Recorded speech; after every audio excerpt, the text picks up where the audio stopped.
बिस्मिल्लाहिर्रहमानिर्रहीम अस्सलाम वालेकुम। एबीआर और बैंक के मुताबिक एक नई कैटेगरी बैंक अकाउंट की मुतारफ करवाई जा रही है। इसके मुताबिक कौन से बंदे जो हैं वो अपना अकाउंट ओपन करवा सकेंगे और जिनका एनटीएन बना है क्या वही ओपन करवाएंगे या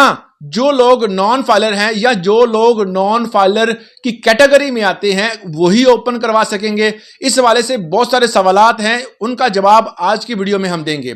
एबीआर के चेयरमैन ने कल एक प्रेस कॉन्फ्रेंस की और उसमें यह बात क्लियर की कि हम फाइलर और नॉन फाइलर दोनों का डाटा इकट्ठा कर रहे हैं और ऐसे अफराद की लिस्ट तैयार की जा रही है जो कि अपने अखराजात और अपने एक्सपेंस जो हैं जो फाइलर होने के बाद शो करते हैं, उनमें अगर बड़ा तजाद आया तो हम उसके खिलाफ कार्रवाई करेंगे। एक उन्होंने दूसरी अहम बात यह की कि जो बंदे किसके अहल नहीं हैं कि वो फाइलर हों, मतलब उनका जो सालाना अगर उनकी इनकम को डिक्लेयर किया जाए तो वो तकरीबन बनती है 6 लाख से कम, तो ऐसे बंदों के लिए एक अलग कैटेगरी मुतारफ करवाई जा रही है जिनमें मजदूर अफराद और इसके अलावा ऐसे बंदे जो कि इस चीज के अहल नहीं है, जिनकी इनकम बहुत कम है, उनके लिए एक नए कैटेगरी का बैंक अकाउंट जो है वो एबीआर मुतारफ करवाने जा रही है। इस वाले से उन्होंने एक और प्रेस कॉन्फ्रेंस में बड़ी अहम बात यह की कि जो लोग बैंक जो है वो आपकी जो इंफॉर्मेशन है वो एबीआर को कब देता है इसकी भी उन्होंने निशानदही कर दी,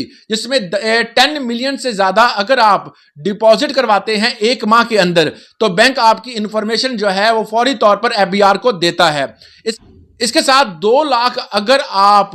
कार्ड के जरिए, मतलब आपका डेबिट कार्ड या क्रेडिट कार्ड के जरिए आप यूज करते हैं अपने एक्सपेंस की सूरत में, तब भी आपकी इंफॉर्मेशन जो है एबीआर को बैंक फराहम करता है। इसके साथ अगर एक महीने में आप 10 लाख विदड्रॉ करवाते हैं तब भी आपकी इंफॉर्मेशन जो है वो बैंक अपने एबीआर को फराहम करता है। इसका हरगिज ये मतलब नहीं है कि अगर आपकी इंफॉर्मेशन वहां तक पहुंचा दी गई है तो आपके ऊपर केस हो जाएगा। इसका मतलब ये होता है कि आपका ऑडिट किया जा रहा है। अगर आपने जो अपने एक्सपेंस शो किए हैं और जो आपने अपने कारोबार डिक्लेयर किए हैं उनमें कोई ज्यादा फर्क नहीं है, आपकी इनकम जो है वही जो आपने शो की है, जो आपने बैलेंस शो किया है, उसमें अगर कोई तजाद ना हुआ तो आपके खिलाफ कोई कार्रवाई नहीं होगी। अगर एबीआर को लगेगा कि अगर आप इस बंदे ने कोई मसला क्रिएट किया है, इसने कोई गड़बड़ की है, अपने एक्सपेंस कम शो किए, ज्यादा शो किए, अपनी सेविंग कम शो की, अपनी प्रॉपर्टी का जो भी मालियत थी वो कम शो की, उस वाले से अगर आपको वो नोटिस आ भी जाए तो आप उसकी क्लियरेंस 2 वीक्स के अंदर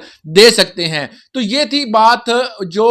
एबीआर के नुमाइंदे मतलब चेयरमैन साहब ने कल के दिन प्रेस कॉन्फ्रेंस में की। एक और बात जो है उन्होंने बड़ी अहम की कि जिसमें यह बताया कि जो नॉन फाइलर हैं, मतलब ऐसे बंदे जो कि फाइलर होने की कंडीशन में ही नहीं है, मतलब वो मजदूर हैं, वो बंदे जो हैं वो इतना कमाते नहीं हैं या जिनकी 6 लाख से सालाना सैलरी कम है, मतलब 20,000 25,000 30,000 सैलरी है, तो ऐसे बंदे को अगर वो बैंक में अकाउंट खुलवाने जाते हैं तो बैंक उनको कहता है कि आप फाइलर होके आए, आप अपना एनटीएन नंबर शो करवाएं। तो ऐसे बंदों के लिए भी कुछ कैटेगरी होनी चाहिए ऐसे बंदों को, क्योंकि उनका तो अकाउंट एबीआर के वेबसाइट पे बनना ही नहीं है क्योंकि उनकी इनकम ही नहीं है। तो ऐसे बंदों को अगर उनको जरूरत होगी बैंक में अपना अकाउंट ओपन करवाने की तो उनके लिए कोई सहूलत होनी चाहिए। तो इस सहूलत को देखते हुए बैंक ने और एबीआर ने दोनों ने मिलकर एक ऐसे अकाउंट की कैटेगरी मुतारफ करवाई है जो कि पहले मौजूद नहीं थी। जिस तरह सेविंग अकाउंट और करंट अकाउंट 2 अकाउंट थे, अब तीसरी कैटेगरी मुतारफ करवाई जाएगी जिसमें लिमिट रखी जाएगी कि आप 50,000 से ज्यादा निकलवा नहीं सकेंगे या 20,000, जितने भी लिमिट आपकी होगी उस लिमिट के मुताबिक आप जमा करवाएंगे, उस लिमिट के मुताबिक आप उससे विदड्रॉ करवाएंगे। इससे ज्यादा अगर आप पैसे जमा करवाते हैं तो फौरी तौर पर आपका अकाउंट ब्लॉक किया जाएगा। अगर आप इससे कम, मतलब आप मंथली एक्सपेंस आपके कम है तो उसका गुजारा हो सकता है। अगर आप इससे ज्यादा जो है मामलात आपके खराब होते हैं, मतलब आपने 10 लाख की लिमिट रखी है और 50 लाख अगर जमा करवाते हैं तो बैंक अकाउंट फौरी आपके बैंक अकाउंट को फ्रीज करेगी, जो उसके बाद आपसे पूछा जाएगा कि आपके पास ये पैसे कहां से आए। अगर आप क्लियरेंस देते हैं तो आपके अकाउंट को बहाल किया जाएगा, वरना उसको ब्लॉक किया जा सकता है। ये थी आज के हवाले से इंफॉर्मेशन, क्योंकि एक नई कैटेगरी मुतारफ करवाई गई है तो इस हवाले से पाबंदियां भी सख्त होती जा रही हैं, दिन ब दिन नई नई चीजें देखने को आ रही हैं। इस हवाले से अगर आपको कोई सवाल है तो आप कमेंट सेक्शन में पूछ सकते हैं। सबसे आखिर पे हमारे चैनल को सब्सक्राइब करना मत भूलिएगा। इजाजत दीजिएगा, अल्लाह हाफिज।